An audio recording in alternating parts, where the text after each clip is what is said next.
जी, आम आदमी पार्टी की आज की प्रेस वार्ता में आप सभी मीडिया के साथियों का स्वागत करते हैं। साथियों, आज हमारे साथ हमारी पार्टी के नेतागण हैं। मैं उनका परिचय आपसे कराता हूं, फिर वो आपसे बातचीत शुरू करेंगे।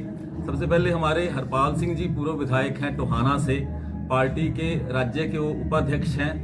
उनके साथ है, मेरे साथ है अश्विनी दुलेड़ा जी, ये पार्टी के स्टेट के संगठन मंत्री हैं। और दूसरी साइड हमारे कल्याण सिंह जी हैं, वो हमारी अनुशासन समिति के सदस्य हैं और किसान विंग के वाइस प्रेसिडेंट हैं स्टेट के। और कुलदीप जी को तो आप जानते हो, गदराना जी को, ये हमारे लोकसभा के अध्यक्ष हैं। सबसे पहले हरपाल सिंह जी अपनी बातचीत रखेंगे, फिर बाकी साथी रखेंगे, उसके बाद आपके सवाल जो भी होंगे ले लेंगे। हरपाल सिंह जी, आपसे संबोधित करें। एक मिनट सभी को मेरी तरफ से नमस्कार भी, और सबका शुक्रिया कि आप लोग हमारी बातचीत को लोगों तक लेके जाएंगे। आज हम जो बातचीत करने जा रहे हैं, वास्तव में जिस माहौल से अभी जैसे हमारे साथी लेट ही आए हैं, बता रहे हैं कि बहुत लंबा रास्ता जो 10-15 किलोमीटर का रास्ता है वो 50 किलोमीटर का रास्ता बन के आज तय करके यहाँ तक पहुँचे हैं। और ये लगभग पहले सुनते थे कि एक बार यहाँ से कुछ सिरसा से पाकिस्तान में सामान लेके गया था, यहाँ से पहले बम्बई से कराची, और कराची से लाहौर वाली बात हो गई आज।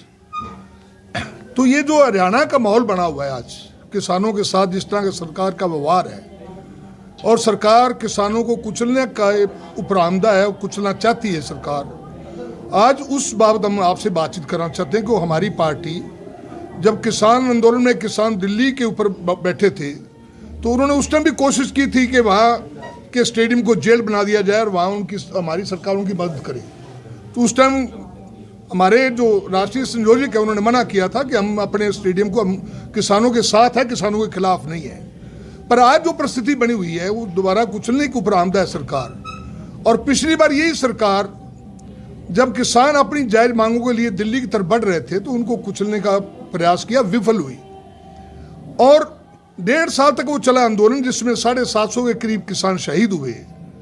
और उसके बाद सरकार ने एक तरफा घोषणा करते हुए, माफी मांगते हुए प्राइम मिनिस्टर ने कहा, वायदा किया कि हम कानून बना के जो आपकी मांगे जो आज भी सरकार उसको जायज मानती है। अभी जिन मांगों के बाबत किसान लड़ रहा है, और वो जो कमीशन बैठाए गए थे सरकार के द्वारा, स्वामीनाथन कमीशन, जिनको भारत रत्न दिया गया है, भारत रत्न स्वामीनाथन जी को दिया जा रहा है, पर स्वामीनाथन जी जो किसानों के बारे में कह के गए उसको लागू करने की सरकार तैयार नहीं है। ये सबसे बड़ी कंट्रास्ट लगाओ या ट्रेजेडी लगाओ इस देश की, कि हम उसको तो मानते हैं स्वामीनाथन जी को, पर स्वामीनाथन जी की नहीं मानते, हम उनकी बात नहीं मानते। यही चौधरी चरण सिंह की बात भी कह सकते हैं आप, कि वो किसानों के नेता थे, किसानों के साथ जो व्यवहार किया जा रहा था, बहुत बड़े सेकुलर नेता थे देश के लिए उन्होंने एक नई परंपराएं शुरू की थी। और आज चरण सिंह जी को तो दिया जा रहा है, उसके किसानों को कुचला जा रहा है, जिन किसानी के लिए पूरी जिंदगी चौधरी चरण सिंह ने संघर्ष किया है। तो आज पूरा हरियाणा के अंदर 8-9 जिले जो बॉर्डर के एरिया हैं, ऐसे लगता है कि जैसे हम पूरे विदेश के अंदर बैठे हुए हैं, 2 देशों के बीच में हमारी जो वार्डबंदी हुई जैसे पाकिस्तान के साथ, वैसे ही पंजाब के साथ वार्डबंदी कर दी गई है। और वही नहीं, अभी हमारे साथी आए हैं वहाँ से, जज्जर से, और ये हिसार से फतेहाबाद का रास्ता बंद कर रखा है, आपको हैरानी होगी। और पंजाब के साथ जिस तरीके का रास्ता, जिस तरह नाकेबंदी की हुई है, जिस तरह की जाति की जा रही है, ये सारा का सारा गैर कानूनी है। संवैधानिक अधिकारों के ऊपर डाका डालने की सरकार कोशिश कर रही है बार बार। ये संवैधानिक हक है कि किसान, पिछली बार भी 750 के किसान गए थे, 1.5 साल के आंदोलन के अंदर कोई भी वहाँ हिंसक घटना नहीं हुई। हिंसक घटनाएं भी सरकार की तरफ से की गई थी। आज 144 लगा दी गई है, इंटरनेट समय बंद कर दी गई, और सेमी जो मिलिट्री फोर्सेज हैं, CRPF, BSF, CASF, उनकी डिमांड की जा रही है, बटालियन उतारा जा रहा है। गांव के अंदर जाके ये लोगों को धमकाया जा रहा है कि अगर आप इसमें शामिल होगे तो आपके बैंकों के अकाउंट वो भी सील कर दी जाएंगे और आपकी प्रॉपर्टी सील कर दी जाएंगी। ये लगभग वही नज़ारा है जो कभी अंग्रेजों के खिलाफ लड़ते हुए हिंदुस्तान के लोगों ने देखा था। आज गांव के अंदर अनाउंसमेंट की जाती है बल्कि कि आप कोई भी जिसमें शामिल होगा तो उसके परिणाम भुगतने पड़ेंगे, आपकी प्रॉपर्टी को हम सील कर लेंगे। ये जो वातावरण बना हुआ है, इस वातावरण के अंदर आज हम ये प्रेस कॉन्फ्रेंस जब कर रहे हैं, हम एक बात कहना चाहते हैं कि किसानों की मांग जायज है, सरकार उनसे बातचीत करे, उनकी मांग को पूरा करे, जिसको सरकार पहले एडमिट कर चुकी है, पहले उनके साथ वायदा कर चुकी है, और वो उसमें कोई ज़्यादा बड़ी बात नहीं है। एमएसपी सरकार कहती है कि हम लागू करके उसको कानून का दर्जा देके उसको खरीद की जाए। एक मांग ये है। जो उस टाइम केस बने थे किसानों के ऊपर, उन केसों को विड्रा किया जाए, शहीद किसानों को मुआवजा दिया जाए, तो लखीमपुरी खीरी के जो केस थे उनका न्याय किया जाए, और उसके बाद जो बिजली बिल आए हुए थे उस टाइम, उन बिजली बिलों को उन्होंने कहा था हम वापस लेंगे, उनको वापस लिया जाए। तो ये बड़ी मांग नहीं है। उनको शहीद का दर्जा देना, जो किसान उस टाइम शहीद हुए थे, और वहाँ जगह देना दिल्ली के अंदर, कि ताकि वो वहाँ एक स्मारक बनाया जा सके। तो ये मांगों को लेके किसान एक शांतिपूर्ण तरीके जा रहे हैं। अभी 2 दिन पहले भी चंडीगढ़ के अंदर बातचीत की किसानों के साथ, 3 मंत्री आए हुए थे और एग्री करके गए हैं।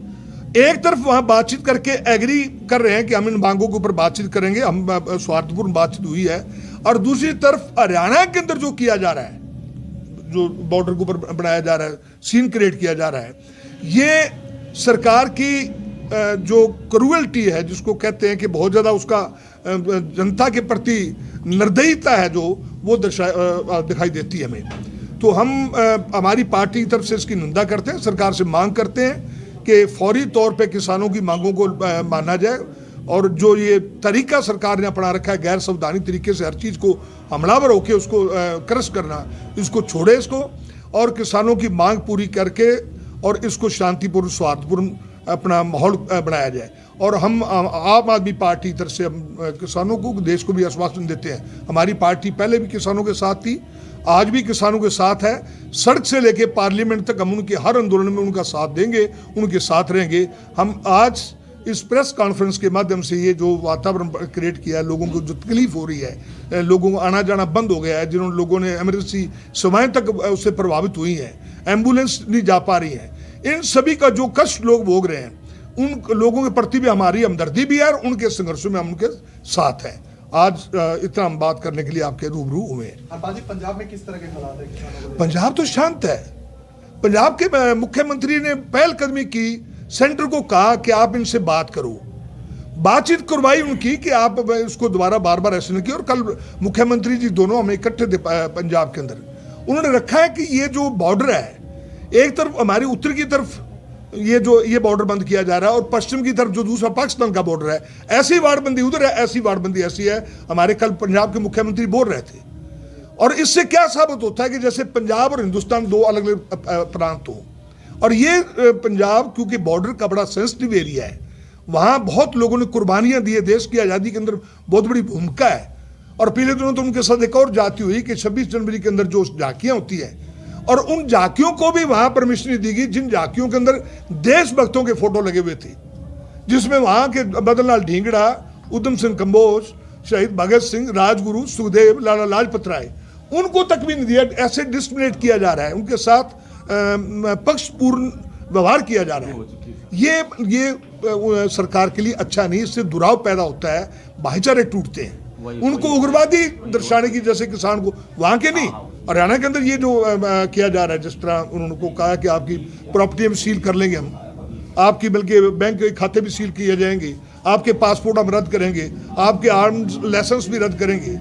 तो ये क्या दर्शाने की कोशिश की जा रही है कि जैसे किसान कोई आतंकवादी समूह है और जो देश के लिए खतरा है, जबकि किसान ही जुबान देता है देश के बॉर्डर के लिए, और किसान ही देश को अनाज देता है खाने जिंदा रहने के लिए।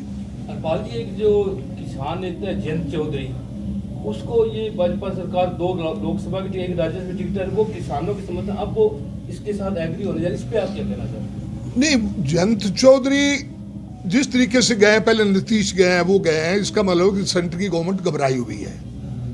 वो चाहते हैं कि 400 से पार, अगर 400 से पार है तो फिर ये छोटे इस तरह के लालच देके, अब मैं जो संवैधानिक एक हमारी प्रक्रिया है, जिसमें एक साल में 3 से ज़्यादा भारत रत्न नहीं दिया, उसने 5 दे दिए, 5 दे दिए। अभी अलमारी खुली हुई है, और जो मांगेगा उसको बांटते जाएंगे। भारत रत्न की वो हालत कर देंगे कि लोग लेने से इनकार कर दें। मैं तो बहुत पहले भी कहता था कि जब लोग मांग करते हैं शहीद भगत सिंह के लिए, मैं नहीं मिलना चाहिए उनको। क्यों नहीं मिलना चाहिए? अरे तेंदुलकर और भगत सिंह बराबर नहीं है। आप तेंदुलकर और भगत सिंह को एक बराबर तोलोगे, मैं इसलिए एग्री नहीं करता। मैं इस वास्ते चरण सिंह का सम्मान भारत रत्न से बड़ा है, अंबेडकर जी का जो सम्मान है वो भारत रत्न से और भी बड़ा है।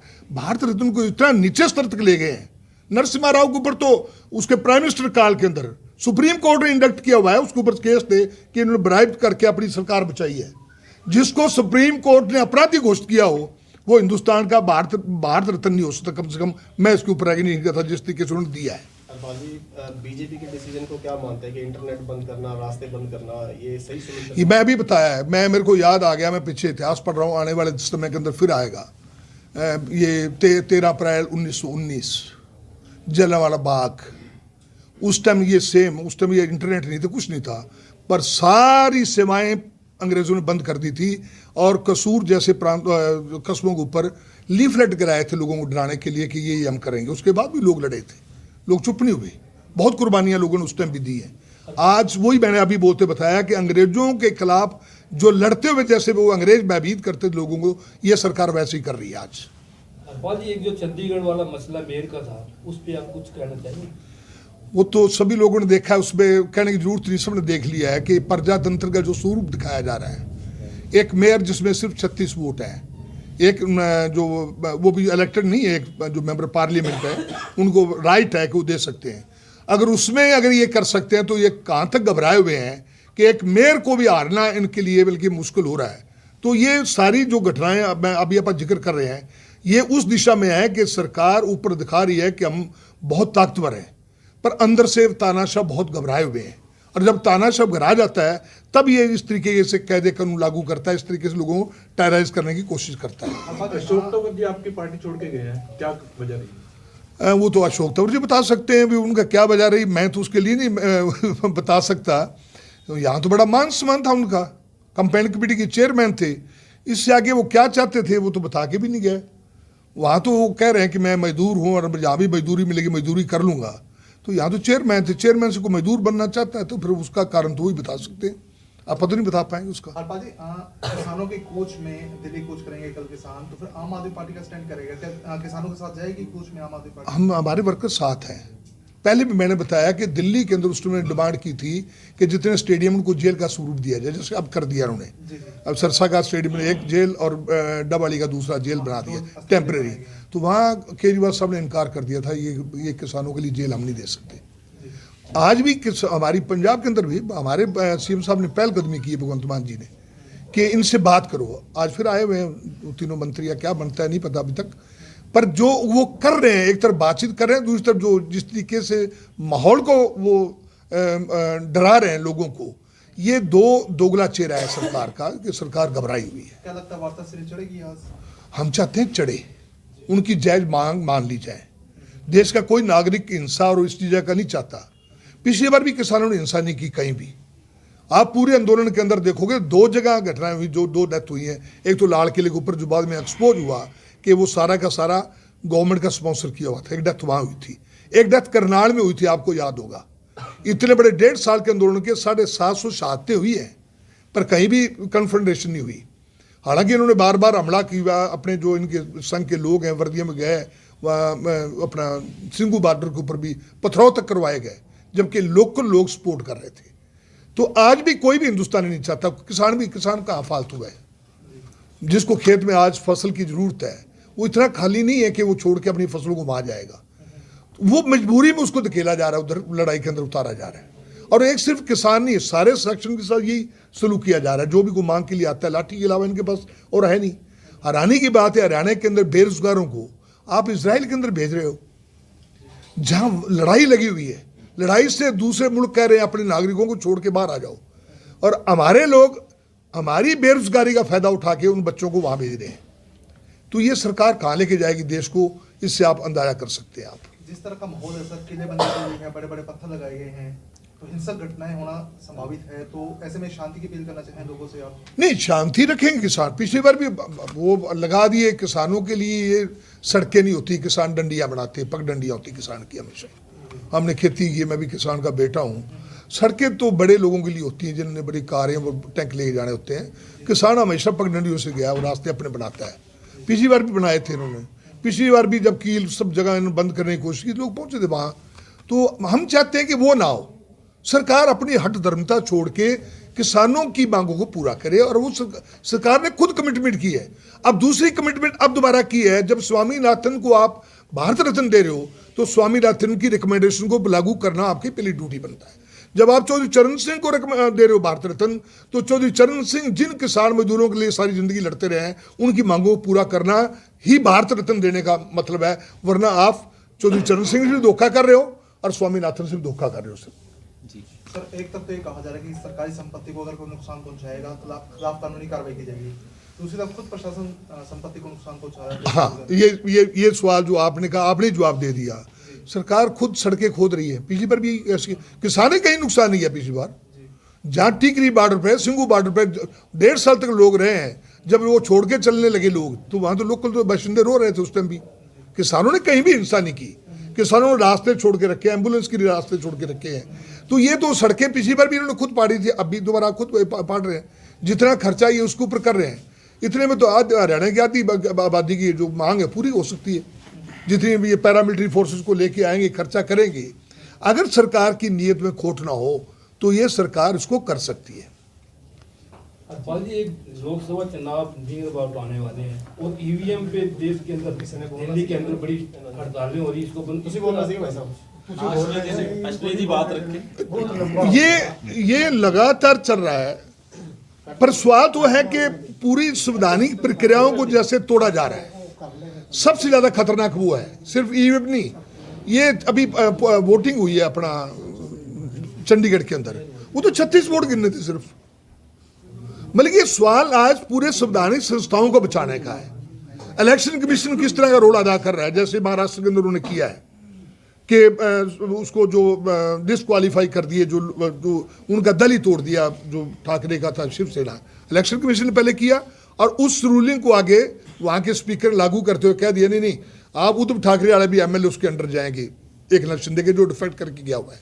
यही उसके साथ पवार के साथ किया गया है। इलेक्शन कमीशन को खत्म कर दिया गया है।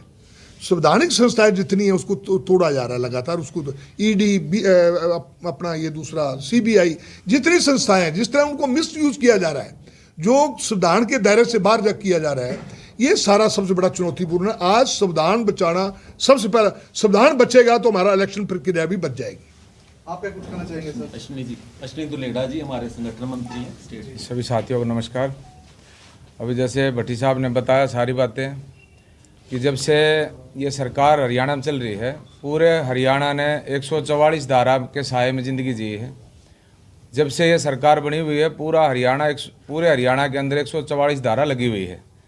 और आज 1.5 साल पहले जो वायदा इस देश के प्रधानमंत्री ने किसानों से किया था कि भाई जो एमएसपी का कानून है, वो आज दोबारा से वही घड़ी फिर इनकी उस पर किसान अपनी मांगों को लेकर आ गए हैं। क्योंकि अभी संसद में बजट सत्र गया और बजट सत्र में एमएसपी कानून को लेकर के कोई जिक्र तक नहीं किया गया। तब किसान किस चीज़, प्रधानमंत्री जी ने जो वायदा किया था कि भाई एमएसपी कानून हम लेके आएंगे, और एमएसपी के तहत जो किसानों ने पहले धरना दिया और उस धरने के अंदर कितना बड़ा आंदोलन हुआ, और उस आंदोलन में करीबन 750 किसानों ने अपनी शहादत दी, और उस 750 किसानों की ना तो उस शहादत को ध्यान में रखा गया और ना ही किसानों की मांगों को ध्यान में रखा गया। और आज पूरे देश में दोबारा से वो स्थिति आ गई, क्योंकि बजट सत्र के दौरान भी एमएसपी कानून को लेकर के कोई चर्चा नहीं हुई। अब दोबारा ये कहेंगे भी फिर सरकार बनेगी और फिर एमएसपी कानून हम लागू करेंगे, तो पहली इस सरकार ने अभी तक ही नहीं किया, तो कौन इन पे विश्वास करे। क्योंकि भारतीय जनता पार्टी के जो नेता हैं, आज पूरे देश का विश्वास इन लोगों के ऊपर से उठ गया है। अभी भी जिस तरीके के हालात इन्होंने आज देश के कर रखे हैं, देश में सिर्फ आज देख रहे हैं कि भाई आपके हरियाणा से, क्योंकि हम हरियाणा से आते हैं, हरियाणा बेरोजगारी में करीबन 38% के उस पर पहुँच गया है। आज वो हरियाणा के जो बेरोजगारी में वे तो 36 जात के बालक हैं और हर प्रकार से वो अपाहिज महसूस कर रहे हैं अपने आप को, उनके परिवार भी और वो बच्चे भी। क्योंकि जितना पैसा इन्होंने उस रोजगार के थ्रू देना था, उतना पैसा तो सरकार ने वसूल लिया बेरोजगारों से। तो आज जो हालात हैं एमएसपी कानून को लेकर के कि कटीले तार लगा देना और 15-15 फीट के वो कंटेनर लगा देना, आतंकवादी थोड़े भाई, पूरा हरियाणा आतंकवादी घोषित कर दिया, बिल्कुल भाई पूरे हरियाणा को सील कर दिया गया है। ना पंजाब से कोई इधर आ सकता, ना दिल्ली का कोई इधर आ सकता। मैं अभी झज्जर से आया हूँ, झज्जर से वहाँ हिसार से डाइवर्ट कर दिया गया, बोला उधर भूना वगैरह उधर से होके आओ। तो मैं भाई क्या दिक्कत है इधर जाने में? तो उन्होंने बताया भी दिक्कत आगे से ऑर्डर है। तो मतलब आम आदमी को क्यों परेशान किया जा रहा है भाई? जब प्रधानमंत्री ने वादा कर लिया, प्रधानमंत्री ने आश्वासन दिया, देश का प्रधानमंत्री आश्वासन देता है और देश के प्रधानमंत्री की तरफ से कोई वादा आता है तो ये तो बहुत बड़ी चिंता का विषय है। और वो वादा पूरा नहीं किया जाता और उस आश्वासन पे बात तक नहीं की जाती और दोबारा से उस मांग को लेकर के किसान दोबारा उस धरने पे जाते हैं, तो उनके साथ आतंकवादियों जैसा व्यवहार ये सरकार कर रही है। तो हम तो ये इस सरकार को बता रहे हैं कि भाई इन किसानों को एक तो उग्रवादी समझना बंद करे, बार बार किसानों को आतंकवादी कहना बंद करे। ये किसान जो हैं देश के अन्नदाता हैं। ये जो भारतवर्ष है ये किसानों के द्वारा चल रहा है पूरा देश, और इसको आप कुचलने की कोशिश ना करें। कहीं उनकी ज़मीनों को हड़पने की धमकी दी जा रही है, कहीं उनके बैंक के खाते सील करने की धमकी दी जा रही है। किसी ने अपनी सुरक्षा के लिए या अपने रोजगार के लिए कोई आर्म्स लाइसेंस बनवा रखा है, उनके आर्म्स लाइसेंसों को रद्द करने की बात की जा रही है। मतलब कौन सी, ये तो अंग्रेजों के शासन में भी नहीं होती थी, जो पीछे पड़ते थे यार, ये ऐसे ऐसे हालात इन लोगों ने कर दिए। उस समय जो बिल्कुल तानाशाह लोग होते थे उनको भी पार कर दिया इन लोगों ने। तो बहुत सोच की बात है। और हम तो ये मांग करते हैं सरकार से, अगर भाई किसानों की मांगों को पूरी करें और किसान जो 750 किसान शहीद हुए हैं उनको शहीद का दर्जा दे करके, और जितने भी हम इन किसानों के ऊपर केस हैं वो बरी किए जाएं, और जो एमएसपी का कानून है वो लागू किया जाए। क्योंकि सरकार को जाने से पहले ये काम करके जाए। देश के प्रधानमंत्री ने, किसी एक पार्टी के नेता ने वादा नहीं किया, किसी एक पार्टी के नेता ने कोई आश्वासन नहीं दिया। देश के प्रधानमंत्री ने वायदा किया, देश के प्रधानमंत्री ने आश्वासन दिया, और ये चिंता का विषय है। देश का प्रधानमंत्री एक वायदा और एक आश्वासन देता है और उसके ऊपर काम नहीं होता। साथियों नमस्कार। लगभग मुख्य बातें तो दोनों सीनियर साथियों ने रख दी, पर एक किसान का बेटा होने के नाते मेरी भी कुछ चिंताएं हैं, मेरी भी कुछ बातचीत है, वो मैं आपके सामने रख रहा हूँ। जब से ये मोदी सरकार आई है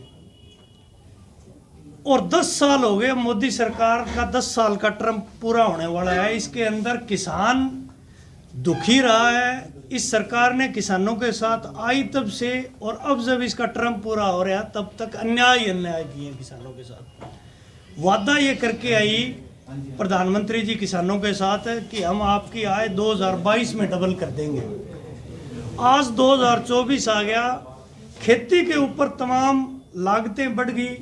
इस सरकार ने आने के बाद में जब जीएसटी लगाई तो खेती के अंदर जो खेती करने वाले साधन संसाधन थे उनके ऊपर पहले कोई किसी भी सरकार के अंदर टैक्स नहीं था, कर नहीं था। इस सरकार ने आते ही उसके अंदर 28% और 18% टैक्स लगाया।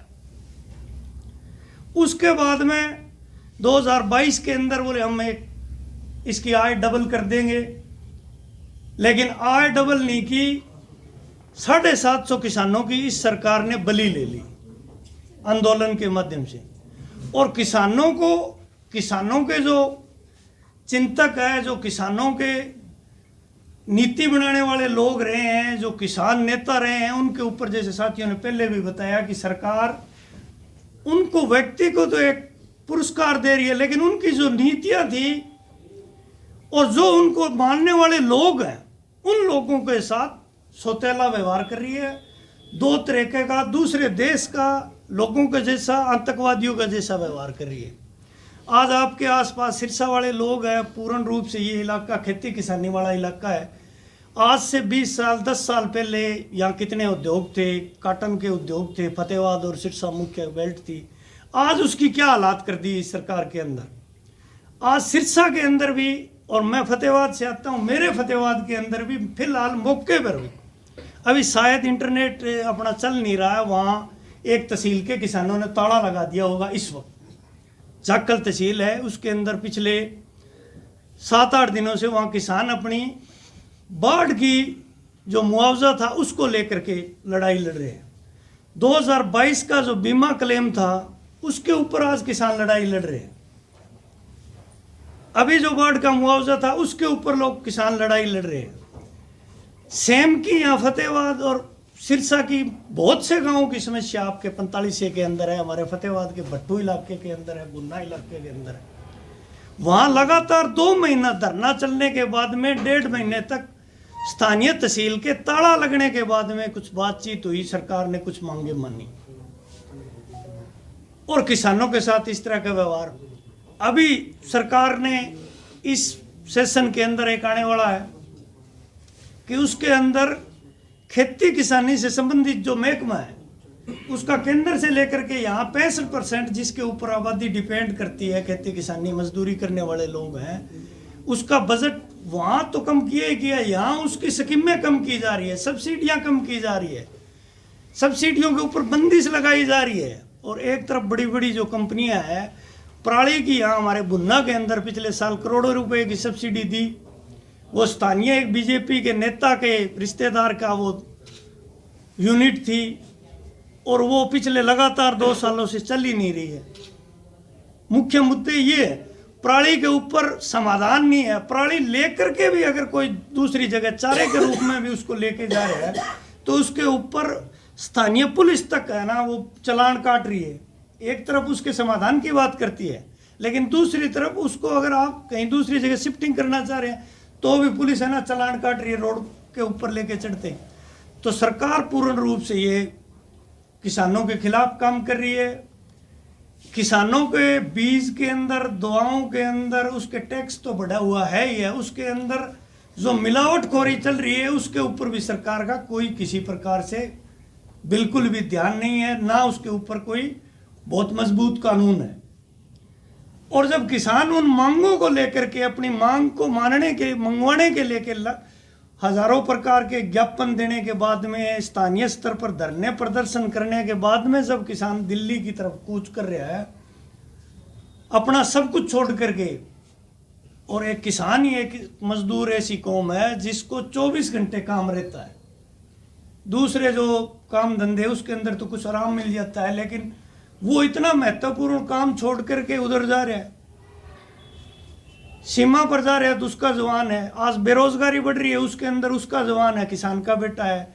नशाखोरी है सिरसा के अंदर तो बहुत भारी है, अपने पूरे हरियाणा के अंदर है, बल्कि अब तो ये देश में आ रही है, उसके अंदर वो किसान का। उन तमाम सब मांगों को, उन मुद्दों को लेकर के, अपने हक और हकूक को लेकर के जब किसान सरकार की बात ना सुनने पर जब दिल्ली कूच की ओर कर रहा है तो उसको तरह तरह की आतंकवादी की, खालिस्तानी की, नशाखोरी वाले, बेले और बेगार लोगों वाले इस तरह के तगमे दे करके, किले बिछा करके, रास्ता रोक करके, और सरकार इस आंदोलन को अगर कुचलना चाह रही है तो ये सरकार के बस का नहीं है। क्योंकि हरियाणा और पंजाब, राजस्थान, पश्चिमी यूपी, ये टोटली किसान और मजदूरों का इलाका है।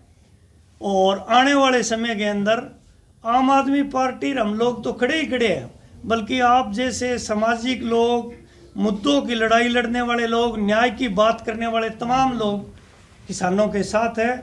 सरकार से हम ये मांग कर रहे हैं आप सबके माध्यम से कि वो आज जो 3 केंद्रीय मंत्री आ रहे हैं वो पहले की तरह दिखावा ना करके, देश को एक भ्रम में ना डाले, लोगों को भ्रमित ना करके, वास्तव जो मुद्दे हैं 5-6 मुद्दे जो पहले इन्होंने बताए आप सब लोगों के ध्यान में, किसानों के जो मुद्दे हैं उन मुद्दों के, मुख्य मुद्दों के ऊपर किसान के साथ बातचीत करके उन मांगों को मानने, और मांग अगर मान लेंगे तो कोई किसान को इतना, फिर मैं कह रहा हूँ वो फ्री नहीं है कि वो दिल्ली तक जाए अपना। सर, आज बातचीत भी है, दूसरी तरफ बड़ी बड़ी तैयारियां हैं, क्या मान के चले, क्या बातचीत हौसला साबित होगी या वाकई में बातचीत होगी?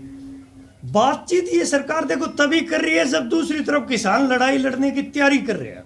अगर वो तैयारियां ना होती, नहीं, प्रशासन की भी तो तैयारी है ना सर, किसानों को रोकने के लिए। वो तो फिर साथ साथ चलता ना, वो तो प्रशासन के ऊपर है। अब ये लड़ाई को कितनी खींचेंगे? क्या इस लोकतंत्र में, जैसे पहले भट्टी साहब बता रहे थे, इस लोकतंत्र के अंदर सरकार जो कह रही है कि मैं आपकी हूं और वो सरकार हमारे द्वारा चुनी जाती है, वो क्या हमारे साथ इस तरह का सौतेला व्यवहार करेगी? अगर सरकार इस तरह का सौतेला व्यवहार करेगी तो सरकार बनाने वाले लोग, जनता, फिर तो वो उन्होंने अंग्रेजों का जो बहुत कहते हैं बड़ा राज था और वो सूर्य उनका कभी अस्त नहीं होता था, वो अंग्रेज इस किसान मजदूर की लड़ाई से चला गया, उनको हरा दिया। तो ये सरकार किस खेत की मूली है?